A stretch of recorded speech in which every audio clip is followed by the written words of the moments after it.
This program is brought to you by the partners of A Rood Awakening International. Help others find truth. Support A Rood Awakening International today. Our enemy, Satan. Satan is in the counterfeit business. Counterfeit truth, counterfeit religion, and now counterfeit DNA. In fact, counterfeit DNA has been around since the book of Genesis. Yeah, that's right. Dr. Douglas Hamp reveals the seed of Satan history and the future of counterfeit humanity. Because it's the end of the sixth day, the sun is set, and this is Shabbat Night Live.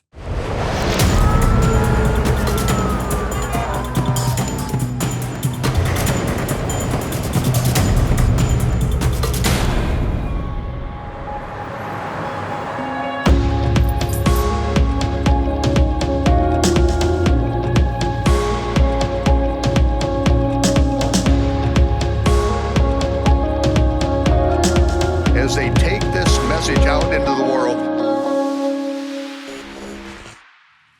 Well, you caught me relaxing. Shabbat Shalom to our fans. Welcome to Shabbat Night Live with Michael Rood. Hey, tonight, Dr. Douglas Hamp reveals the seed of Satan history and the future of counterfeit humanity. That's right, counterfeit humanity. It's all about counterfeit truth, counterfeit religion, and now counterfeit DNA. We'll get more into that after we take a look at the astronomically and agriculturally corrected biblical Hebrew calendar, the calendar with the longest name in human history. It is the second Shabbat on the sixth month, which is also known as the month of Elul. Now, please welcome my co-host for this evening, the Chief Operating Officer of A Rood Awakening International, Ted Clayton. Scott, thanks for being here. I am so excited to see what Doug Hamp says next about our enemy. This is an interesting series. If you've not watched the first episode, go back and watch that last week. And then this week we have a second episode. You can also get this, you can pre-order it on DVD. Yes. There's the information on the bottom of your screen, DVD or Blu-ray. You can also get Doug's book. We want to bless him for coming here. Absolutely right. So you can get this book, Corrupting the Image, Part 2. Yes, there is a Part 1. They're both on Amazon. And the quick link to get to this on Amazon, which is the best way to bless Doug's ministry, is to go to roodawakening.tv/corrupting. roodawakening.tv/corrupting. And that will take you directly to Doug's Amazon page where you can get this.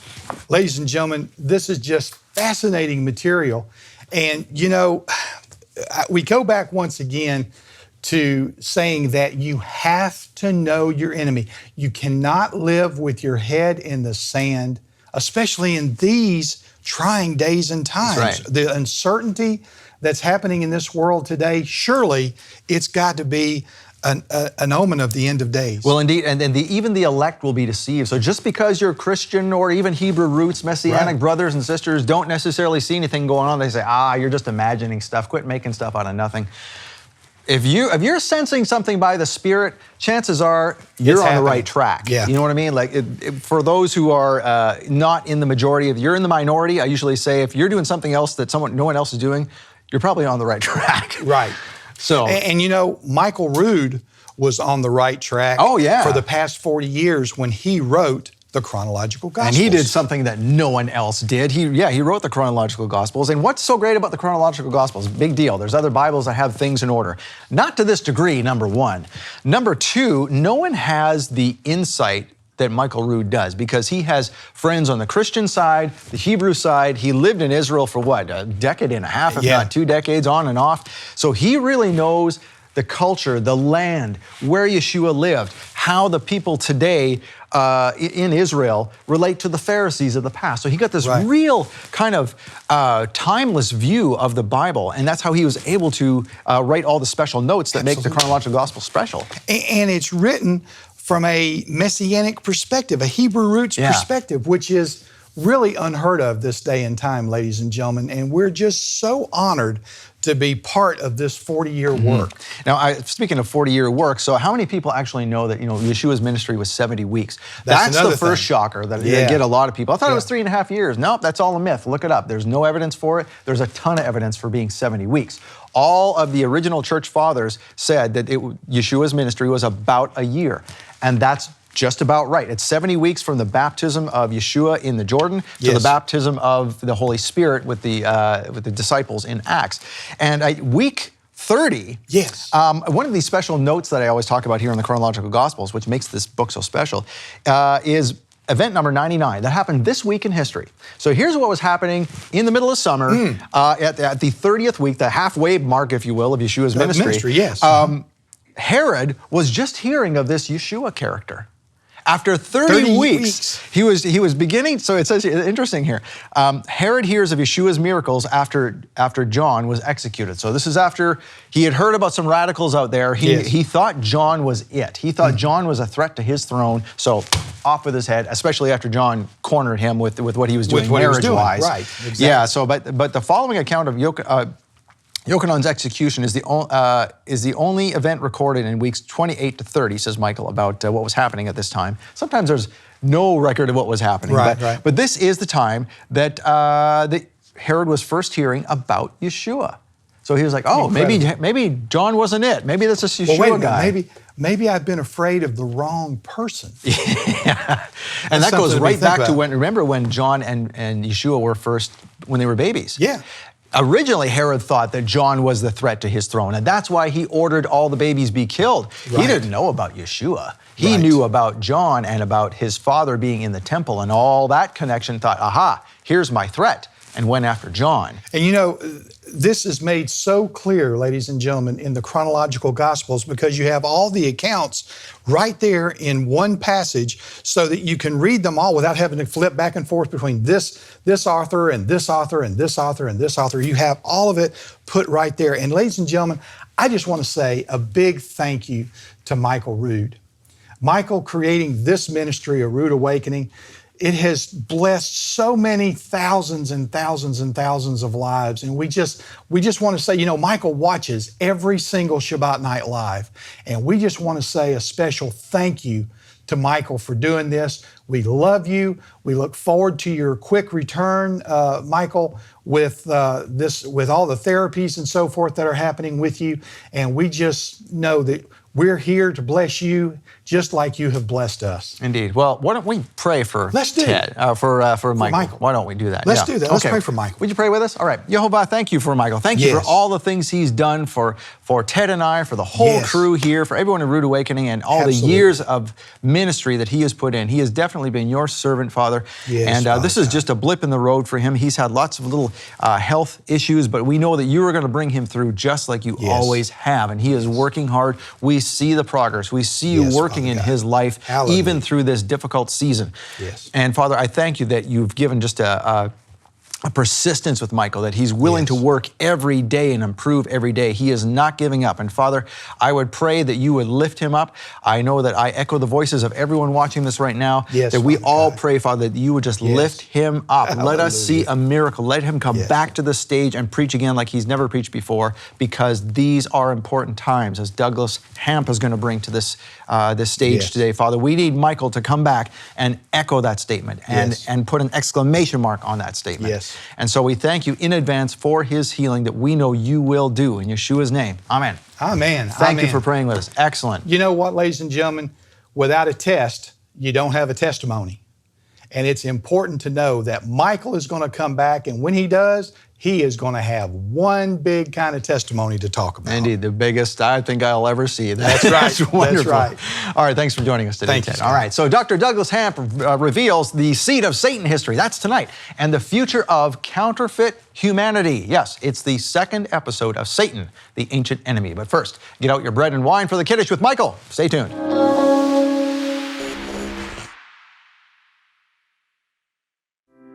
What is it about being human that makes us so prideful? Where does it come from? Dr. Douglas Hamp reveals man's deception of pride that has been building since the Tower of Babel, and how to escape the final deception, the image of the beast. I really see that the image of the beast is going to be where you're not only transformed genetically, biologically, but now your mind is part of a hive network. From transgenderism to transhumanism, Dr. Douglas Hamp reveals how man's arrogance challenges Yehovah's perfection and leads to destruction. But the only way to watch this special teaching is to receive it as our gift.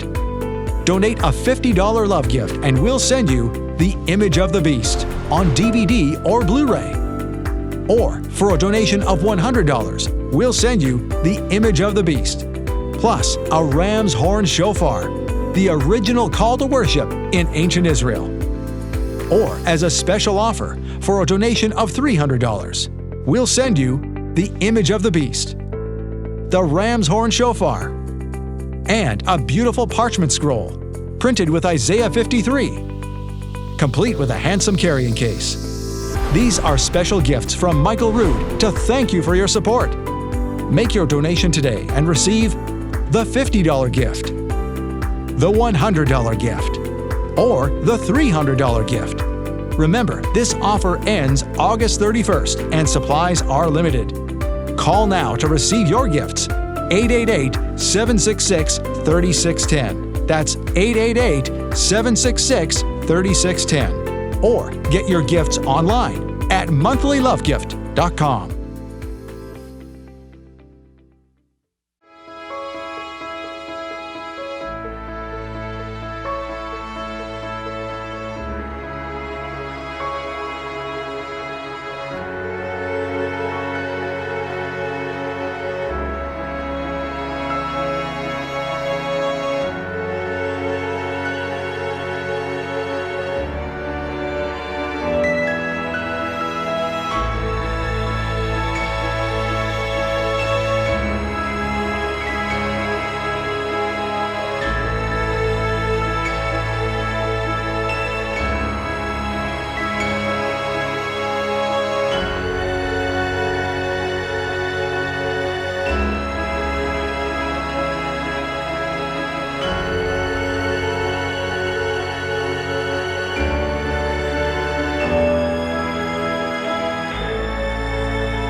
When Yeshua fed the 5,000 with leavened barley loaves in the Galilee, the Pharisees came down on him because they accused him that he and his disciples did not wash their hands before they ate bread. They did not wash their hands with a negelvesser and say this prayer, "Blessed are you, O Lord our God, King of the universe, who sanctified us by your commandments, commanding us concerning the washing of hands."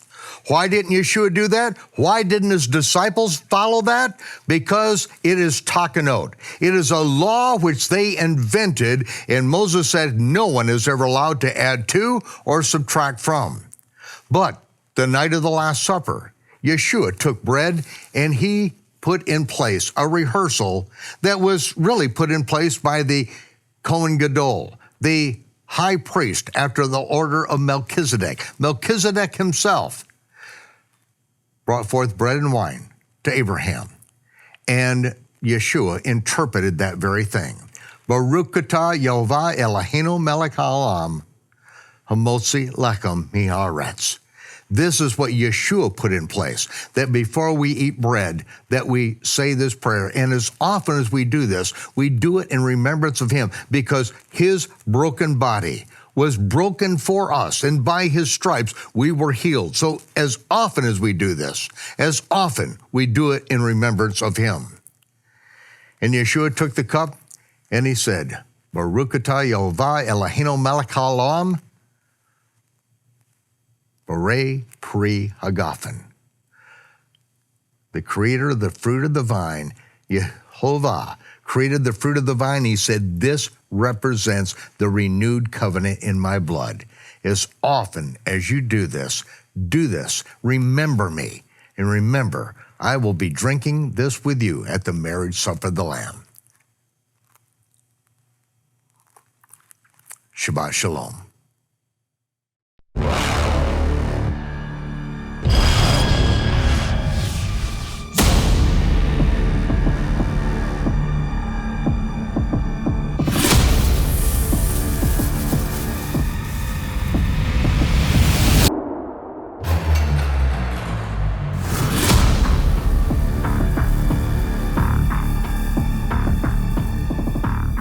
My wife and I have a saying that says, Yehovah makes cool stuff. I mean, we look around in the world and we see all these beautiful things that Yehovah made.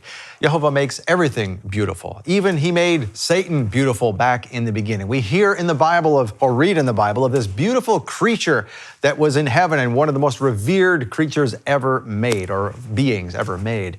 And then the fall.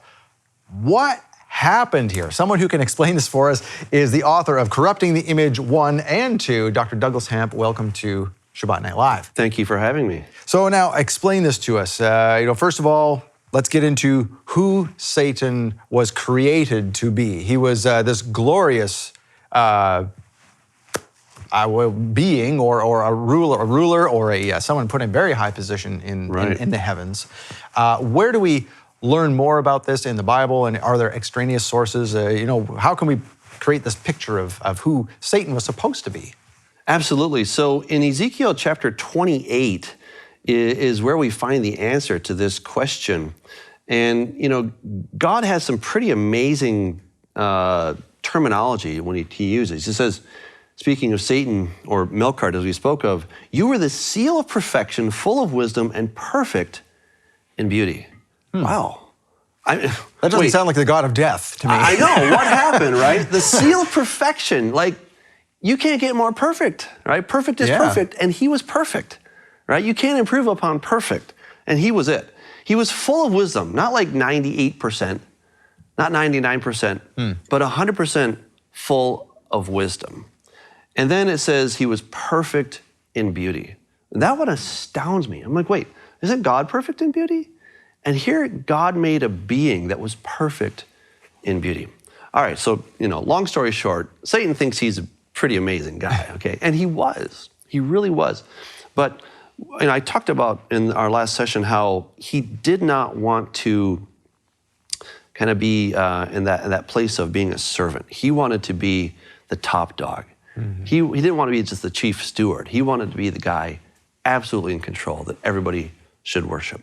So it says in Ezekiel 28, it's really interesting language here. It says, you were perfect in all your ways from the day you were created till iniquity was found in you. And he says, your heart was lifted up, you were corrupted. And he says, therefore, I brought fire from your midst, it devoured you, and I turned you to ashes upon the earth. Which, what's he saying? He caused the fire to come out from within him. In Ezekiel chapter 1, they talk about the other cherubim that we see, and they're these fiery beings, right? So they have this fire. So Satan had that same fiery expression, if you will. And what I would liken it to is that God and Satan are plugged in. There's an electrical cable going between them. And, Satan is glorious and amazing and all this, pizzazz that he has and sparkle. And he's like, I'm really amazing, right? But that's because he's plugged into God. God is the power source. And the moment that he thought he could do it alone and he rebelled against his creator, God said, okay, you want to go it alone? You can. I'm going to pull the plug, right? And that's when he says, I caused the fire to come out from within you. Right? Okay. So he went from being, plugged into the source to now he's running on batteries, right? Okay, and, we all have analogy. Cell phones and computers, and they'll go for so many hours, but eventually you've got to plug the thing in. And that's essentially what happened to Satan, is that he went from being plugged in, all of this glorious beauty, etc., to then unplugged, and he kind of is like now a shriveled up raisin, right? And that's what happened. And so then, the way I perceive it is that when he went into the garden, he was still glorious, he was still wonderful. He had not yet fallen, but that motive of sin was in his heart. But unlike the movie Minority Report, where you can get arrested for a future crime, in God's kingdom, you have to commit the crime, right? It's not enough to think about the crime. It's not enough to premeditate the crime, but you've got to commit the crime. So when Satan goes into the Garden of Eden, he goes in as God's glorious, wonderful chief steward, and Adam and Eve are thinking, well, we know who this guy is, right? He works for God. He's on our team. And he looks all that, but in his heart is evil intent. And so then he gets them, of course, to eat from the tree of knowledge of good and evil. And that's when death hits them. And then God comes along and says, okay, what's going on here? And he says, well, I didn't do anything, right? These two transgressed your word. But God's, basically saying, and I'm paraphrasing, right? I know what you did, and I'm going to get you. It's kind of like the mob boss, right? Like they're clever. They know how to get around the system and play it, right? And so you get them on tax evasion, right? So that's kind of the same thing here. God's like, I know what you did, and technically you didn't do anything because it was Adam and Eve that killed themselves. Yep. But you're still behind it. And so now it's going to be war between us. I'm going to cause enmity between your seed and her seed, right? And he's going to crush your head and you will bite his heel. Yeah. That example that you gave of Yehovah and Satan being connected, and then Satan wants to go out alone. Okay, fine, see you later. Now you're on batteries. So now it makes sense to me that if someone is following Yehovah, they are connected now to God.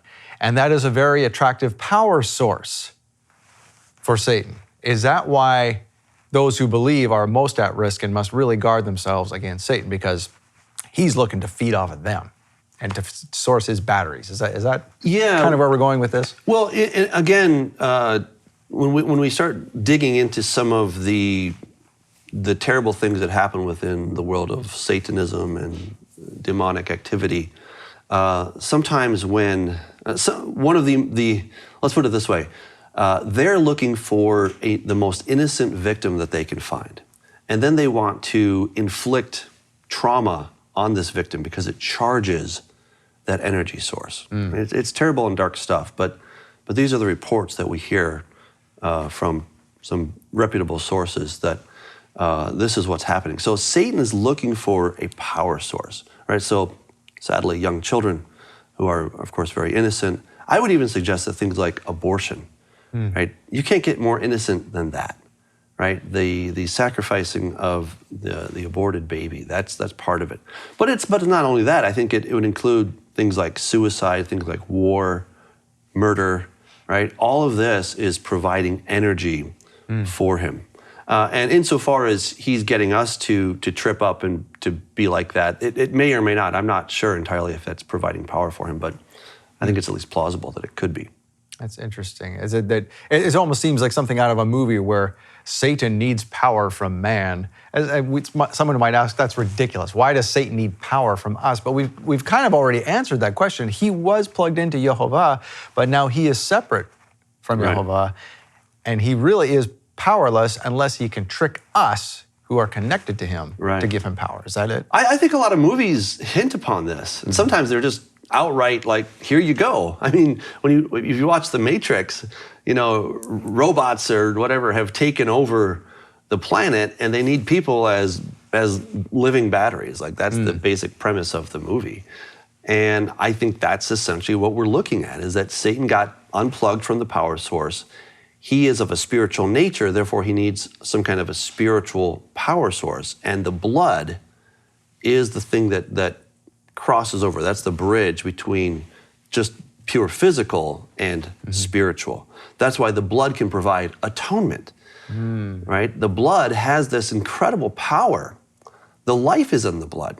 Even things like the altar had to be atoned for, right? And the altar didn't do anything wrong. I guarantee it, right? It's just a slab of stone. But because God is going to show up and his power is going to be manifest, that piece of stone needs to have some kind of a covering. And the blood sacrifice in the godly context is providing that atonement, that covering. That's what the word atonement means. It's covering, right? But Satan then took it and perverted it so that he would be able to have lunch off of this thing. And I call it batteries are us. I mean, he basically wants to suck our juice. Wow. And even Peter says, beware of your adversary, the devil, who goes about as a roaring lion, seeking whom he may devour. Right? Eat, right? Yeah. He wants to eat us.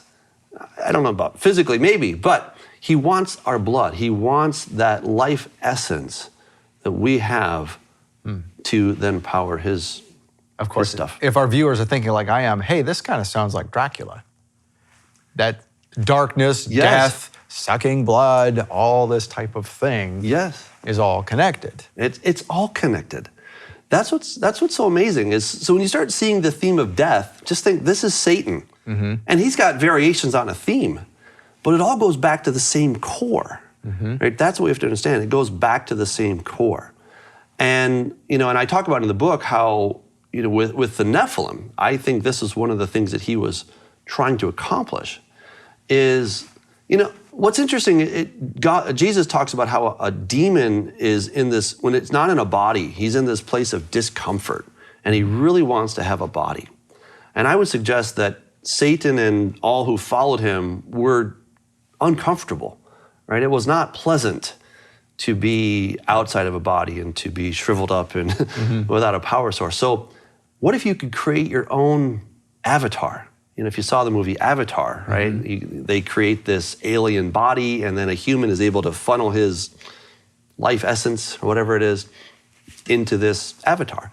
And I would suggest that's what he was trying to do with the Nephilim, is that he wanted to create some kind of a biosuit so that he and his cronies could then inhabit these, and they could have their very own body to have and to hold, and not have to share it with somebody. If you're a fallen angel and you are looking for a body, well, so-and-so has one, but it belongs to him, right? Judas, right? Judas was possessed by Satan.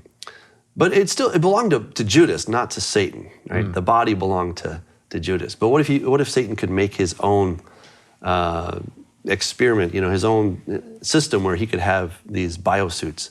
And that's what I think we have with the Nephilim, ultimately. So now, just to be clear, Satan did not create the Nephilim. Were the Nephilim still created by God? Are these big people? Or where are we going with that? Okay, so Nephilim, we go back to Genesis chapter 6. It says that when men began to multiply in the face of the earth, the sons of God saw that the daughters of men were beautiful, and they took any of they chose as wives. And then they through this union, they procreated the Nephilim, the Nephilim, okay, which is often translated as the giants, right? So it was through the union of these two beings that these little biosuits come out. I call them biosuits, but but Nephilim, right? So, and my argument is that the Nephilim did not have their own soul. Oh, okay. But they were just an empty slate, an avatar waiting to be possessed by a demon. Like an animal, like it doesn't have its own, or something like something other than human. Like an avatar. Okay, like an avatar. All right. Yeah. Very good. It sort of brings out the whole the movies lately about zombies. Right. It seems to me that people create these movies and people say, "Oh, this has nothing to do with reality," but really, I think Yehovah is allowing these people to have these ideas to bring forth a warning. Yes. That he knows that they're not going to listen to the Bible. So he's going to go through their avenue, Hollywood. Right. To sort of bring out the truth and subtly tell them, hey, you guys, this is real. This isn't just fiction. Watch carefully. You love these movies. Great, because this is the plan. This is what's going to happen. Right. And you're going to have all these soulless beings around trying to devour. They're obviously from the dark side, trying to feed off the good people of the world. Right. And there's going to be some kind of battle. Exactly. And I'm actually writing Corrupting the Image Volume 3. Oh, okay. I'll be bringing zombies into it. Yeah. Really? Wow. What's crazy is people say, oh, the Bible, it doesn't talk about any of this stuff, but it does, right? I don't know if you've ever been in a room, like I've painted a few rooms at home and I thought I did a pretty good job, but then as I just keep looking at it over the months and years, I'm like, I did a really bad job painting this room. Because as I examine it closer and for more time, I begin to see the imperfections, et cetera. And anytime you keep looking at a book of literature like the Bible, you keep seeing more things, right? So it's just taking a deeper look at what is there. There's all kinds of stuff in the Bible, and we can easily gloss over and say, well, that's interesting, but I have no idea what that means. But when you start really drilling into that topic, you begin to see, oh, this is in the Bible? How did giants get in the Bible? But it's there. There's no denying that it's in the Bible. So you have a couple of options. One, you can ignore it, pretend it's not there. One, you can just kind of allegorize it all away. Say, well, yeah, it says that, but it doesn't really mean that. Or you can say, it does say that, and there's every reason to believe that it says what it means and means what it says, but now I need to understand, what does it mean? And so then we go back and we begin to look throughout the ancient world for clues that can help us potentially interpret that. And so we look for things of archaeology, we look for language, we look for, similar themes and say, okay, that's interesting. Maybe this is talking about that. And that's how we really start to piece these things together. So when we do that, I guess we have to go right back to basics and saying what we're looking at. For example, the zombie thing. So, all right, the Bible may not mention zombies, but it kind of sort of does, and there's sort of hints of that there, and maybe it's representation of what is coming. Do we need to just sort of say, what I'm looking at, is it good or evil? Yes. And now I can just sort of go on that plane and start investigating, and I'll find the answer, because there's only two ways this can go. Well, God said, I set before you life and death, right? And we've talked about how Satan's, one of his major names is death. We'll talk about that in just a minute, but death is who he is. That's what he represents. That's all he has to offer. And we see this throughout the world, right? We talk about Chichen Itza. Death is the main thing. And that's his MO, is death, okay? But God wants to give us life. So, kind of fast forward to the end times, when we talk about zombies, I make the argument, and I really bring at least the introduction of that argument in Corrupting the Image, Volume 1, where Satan has been trying to corrupt the DNA of humanity, right? And well, this brings out something very recent that we won't talk about, doesn't it? But keep going. Right. So, yeah, he's trying to corrupt our DNA.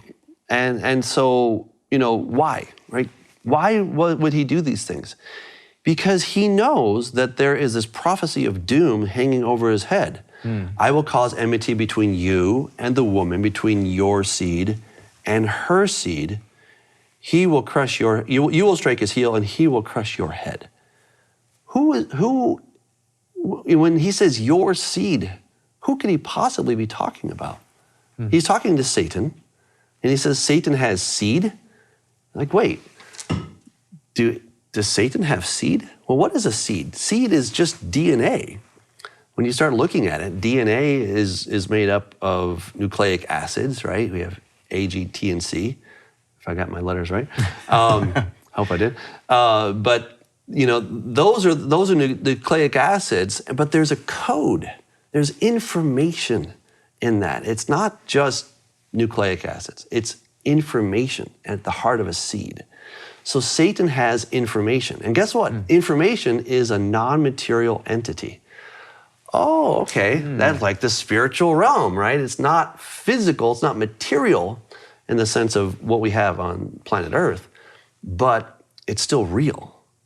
And so it can be communicated. And we understand this because we send emails to one another, we get things wirelessly, we have information surrounding us, but it's not tangible, right? But it's real. And that's essentially what Satan has been trying to do, is to corrupt that. That's why I called it corrupting the image, is that he's trying to essentially recreate what God created in his image. He's trying to create it in Satan's image. The counterfeit, as we talked about last week. Exactly. Yeah. Exactly. And so zombies, they won't be called zombies.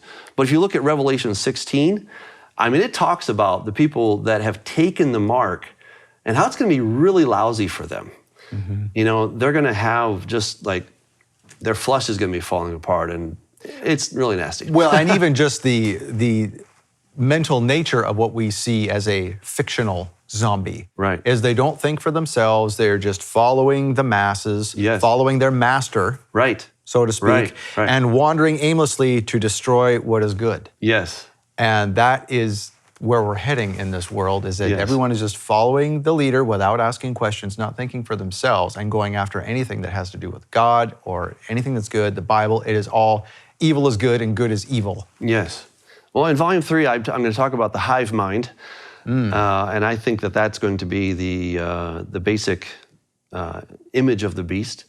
And that'll be the hive mind. So you kind of become part of the Borg if you've ever watched Star Trek. Yes. You become part well, of the same kind of thing, like a zombie, a Borg, Exactly. a slave to a master for evil purposes. Yeah, and I suggest that the mark of the beast is a genetic transformation. Interesting. You know, it's funny you mentioned that, and then we'll do a break and come back. But some people might say, well, how can the spiritual be physical, what you're saying with the DNA? But it's completely true, because I can tell you from just a naturopathic perspective that the health of your physical brain actually affects your moods and your emotions. So how can your emotions, which are intangible like a spirit, be affected by your physicality? And it's completely plausible. So, all right, so that is confirmation there. So we'll be right back with Dr. Douglas Hamp. If you are enjoying what he is teaching here, please get his book, Corrupting the Image, Part 2 on Amazon.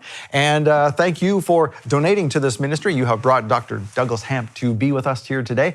And if you'd like to give this to this ministry today, we're going to give you a couple minutes to do that. We'll be right back.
Back to Shabbat Night Live. Thank you for supporting the program, because you have brought Dr. Douglas Hamp to us. And Dr. Doug, during the break, you gave me a look as if you wanted to add something to what I just said there about the brain, the health of the brain affecting the emotions, which are intangible.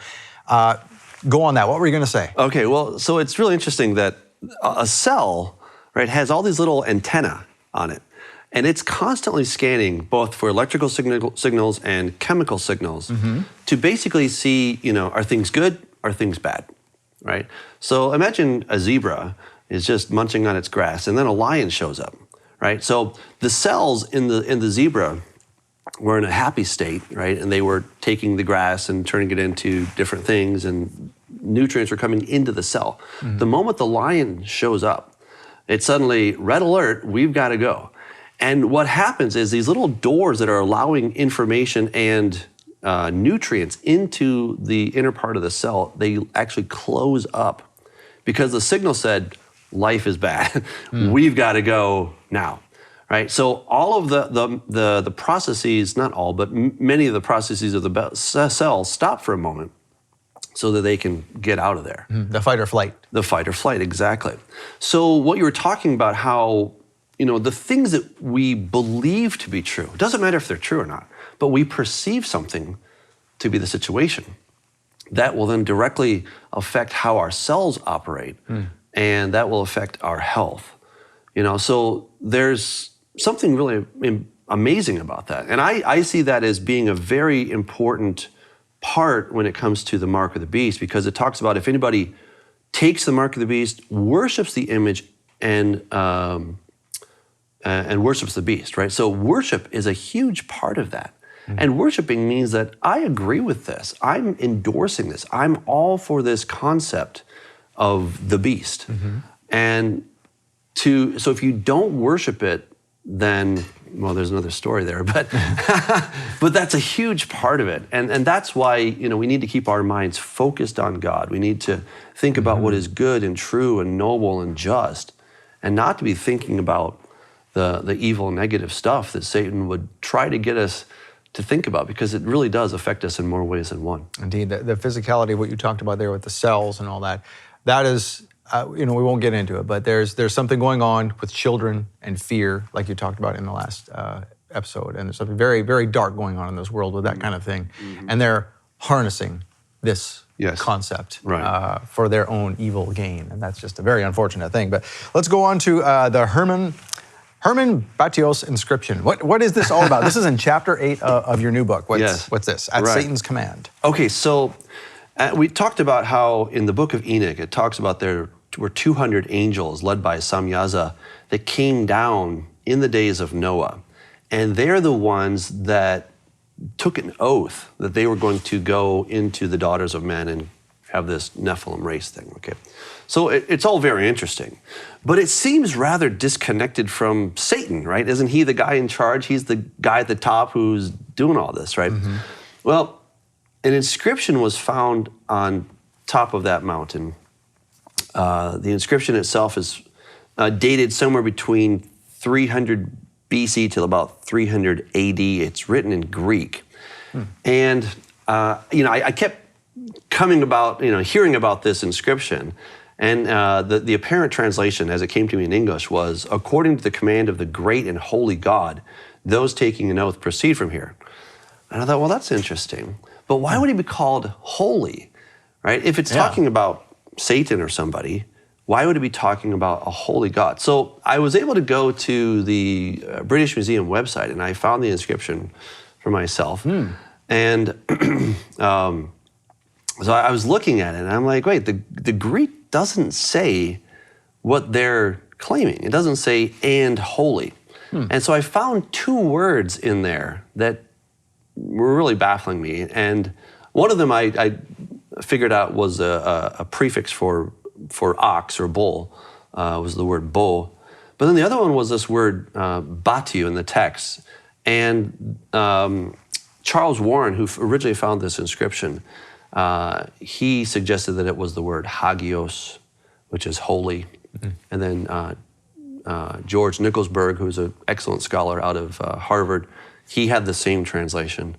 And as I went back and I was looking at it for myself, I thought, it just doesn't say that. It says batu or batios in the nominative. And I looked and looked and looked to see, where is this word coming from? It just was nowhere to be found. It was in no lexicon. There was no literature about it. I'm like, this is really strange. It's this big mystery. But then I found the word in this random little inscription from southern Italy. It had been found in a cave in a culture known as Messapia, or Messapian culture, and which is from the 8th century BC till about the 3rd century BC. And I thought, wait, why is this same word being found in this grotto, in this cave? And again, to make a long story short, I discovered that the people that had brought it there were Phoenician sailors. Okay. And I'm like, wait a second, Phoenician sailors, in their backyard is Mount Hermon, okay? And I should just add that the word Hermon, it's from the word herem, which means to create an oath or to take some kind of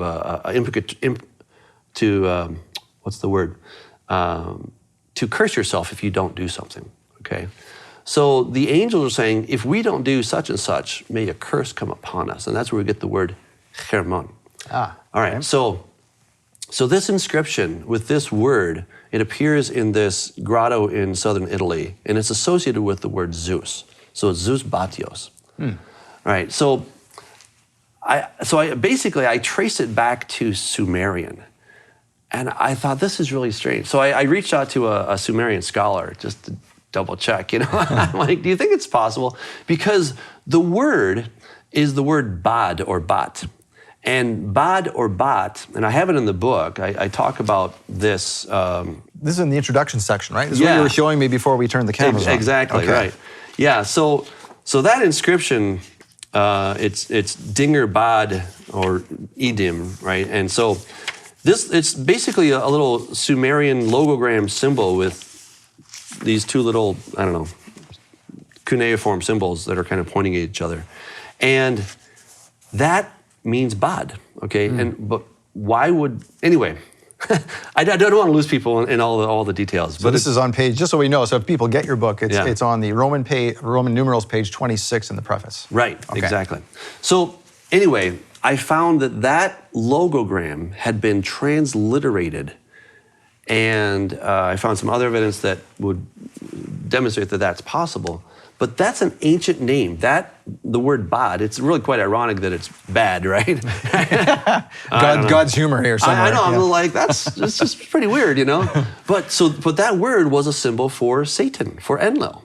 And we see that same symbol was used for Dagon, it was used for Martu, right? And so there was that conscious syncretism that the ancient scribes understood, that they were talking about all the same God by using the same symbol to describe these various gods. So Dagon and Enlil, are those different gods, right? No, they're the same one. And the ancient scribes understood that they were talking about one and the same God. Just, over here they call him Dagon, over here they call him Enlil. That's the same dude. And so that symbol proves that we're talking about the same one. And then that was then transliterated into Greek, and the people that wrote that inscription used that symbol. They made it then put a little Greek ending on it. And so they're talking about the God of death. And the word itself means death, right? It's also related to King Og of Bashan.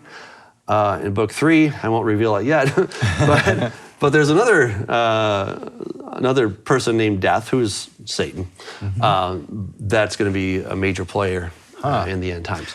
Go ahead, sir. Keep going. Yeah. So anyway, so this word bad is in this inscription, and what it does is it proves that it wasn't the great and holy God that gave this command, but it was according to the god Batios. It was according, and he has this epithet of ox, so we see that Satan is also represented as an ox or a bull. Many times the god Molech was represented as a bull, right? So it completely fits all these different images and epithets that we have. It represents who Satan was. And he is the one who gave the command for those angels to come down and to create or to procreate the Nephilim. Interesting. Just the ox, you brought that up. And if anyone, I know lots of our viewers study ancient Hebrew and even Paleo Hebrew. And before Hebrew had its current form, of course, it was like pictogram type of things. And of course, the Aleph was a bull. Right. And so here we have that counterfeit, equal and opposite, Satan trying to sneak in and put his own twist on that which Yehovah has created as holy. Right. And he's trying to say, oh, it's the same thing. Right. But it's not. Well, I think there's 4 faces of Satan, right? There, we see that a cherub had 4 faces, that of a man, an ox, a lion, and an eagle.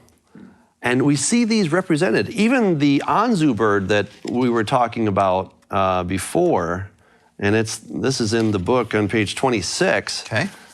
Just maybe they can put that on the screen there. Yeah, we'll have this. Yep, for sure. But that is both a lion and an eagle, right? Yeah. And talons on the feet. Right. And, these are 2 of the primary descriptions of what a cherub was, right? And of course, we see that he's also an ox and he's a man, right? So Satan is the embodiment of all these different things, and sometimes he emphasizes this part and sometimes he emphasizes that part, but they all come back to him. And he is, again, he's known as death. Like that is just the epitome of what his name means, which ironically is bad in English. Yeah. And I don't know if they're related, but. Well, you know what's funny is, again, here's, I think, Jehovah's humor a little bit to just sort of say, I'm still in control. Y'all just play your game. But, you know, with Hebrew, the Egyptian god, Ra, means bad. It means the opposite of good in Hebrew. Exactly. Ra just means, Egyptian god Ra means bad, awful in Hebrew. Exactly. But I see on here on the image on page 26, it says the monuments of Nineveh. So this is all related to Nineveh, Babylon, all these ancient places. Right. Okay. Right. Yeah. Yeah. I mean, again, they all go back, and you know, so then after the flood, then he raises up Nimrod, right? And so then Nimrod is going to then be the post-flood Nephilim, or hybrid, if you will. Okay. Right. And even though, so Nimrod now is we might say, okay, well, Satan is a being, and then, you know, he's not human, but Nimrod was definitely human. Yes, so absolutely. Is this a possession of Nimrod? How does this connection work? I mean, what? Yes.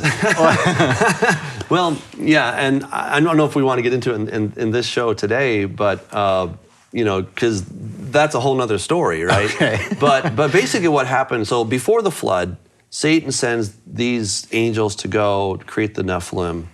Obviously, we know that all failed, right? Yeah. But he came super close. Do you realize how close he was? Only 8 people made it out alive. And you're like, well, that's pretty good. That's like a 99.9% success rate. He still failed in the end. Yeah. But he was close. You know, he's coming this close, and we see this kind of a close encounter with Satan almost winning. We see this throughout history. But thankfully, God is powerful. He's all-knowing. God's not sweating it, obviously. We might, but he never sweats it. And he's like, no, that's not going to happen. And so he killed all of those avatars, all of those Nephilim in the flood.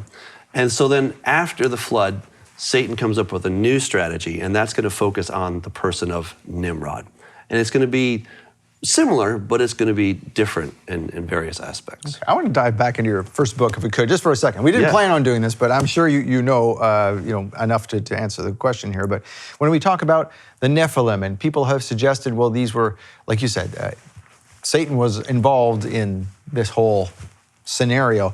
With aliens, are these... Well, what are we to make of aliens and the Nephilim? Is this connected or not, or how does this play? Well, you know, so there's a very popular show on the History Channel called Ancient Aliens, right? And they're constantly speculating about this, that, and the other, right? How stuff got started.